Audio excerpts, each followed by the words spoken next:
शहरातून गावाकडे आल्यानंतरचा सर्वात मोठा बदल म्हणजे आमच्या घरचा कमी झाला आणि जी एक शाश्वत जीवनशैली आहे, सस्टेनेबल लाईफ, ती पुरेपूर आम्ही जगत आहोत, नव्याने शिकत आहोत. शहर सोडून गावात रमणारं आणि कोकणी खाद्य संस्कृतीला नव्याने जगासमोर आणणारं जोडपं म्हणजे पूजा आणि शिरीष गवस.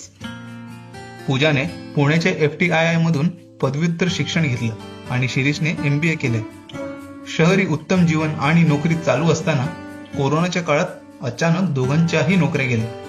पण खचून न जाता आलेल्या संधीचा त्यांनी फायदा घेण्याचं ठरवलं. तर फर्स्ट लॉकडाऊनमध्ये जेव्हा भरपूर विचार करण्यासाठी वेळ होता, त्यावेळी लिझिकी नावाच्या एका चायनीज ब्लॉगरच्या कामाच्या संपर्कात आम्ही आलो.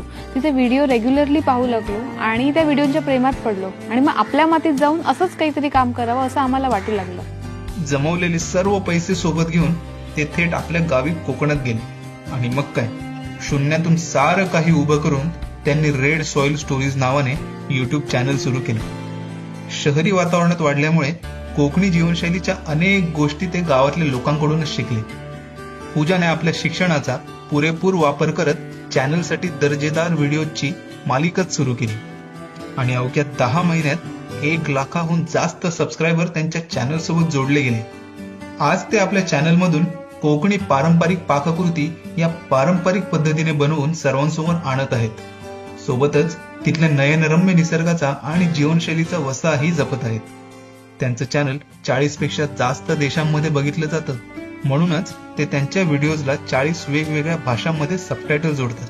खरं तर रेड सॉइल स्टोरीज हे केवळ YouTube चॅनल नसून आमच्यासाठी ते एखाद्या आमच्या लहान मुलाप्रमाणे आहे, ज्याचं आम्ही जतन संगोपन केलंय आणि आज ते एवढं मोठं झालंय.